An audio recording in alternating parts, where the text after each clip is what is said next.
Hello, আমি অঙ্কিতা। কেমন আছো সবাই? আমি খুব ভালো আছি। পাশ দিয়ে তোমরা কোকিলের আওয়াজ শুনতে পাচ্ছ তো? কারণ এখন বসন্তকাল চলছে আর কতদিন আমার ডেলি ভ্লগ পোস্ট করা হয় না। এই ডেলি ভ্লগ মানে ক্লিপিংসও নেওয়া হচ্ছে না, পোস্টও করা হচ্ছে না, সময়ও পাওয়া যাচ্ছে না। তো যাই হোক, আমার তো স্টুডেন্ট, আমার নিজে একটা আমি মেকআপ ক্লাসে জয়েন করেছি, সেই ক্লাসে যাচ্ছি। আর পড়াশোনা এইসব নিয়ে মানে স্টুডেন্টদের পড়াশোনা এইসব নিয়ে কেটে যাচ্ছে।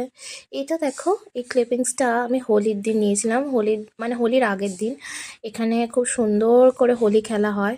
তো হোলির আগের দিন এখানে বাজি টাজি ফাটানো হচ্ছিলো, এখানে আমরা সবাই মিলে হোলি সেলিব্রেট করতে গেছিলাম। হোলি খেলার পর আমাদের অবস্থাটা ঠিক এই রকম হয়েছিল। আর এটা আমার দিদি, নিজের দিদি না, আমার মাসির মেয়ে। তো আজকের ব্লগটা এতটাই। ভালো লাগলে like, comment, share and subscribe করে দিও। বাই।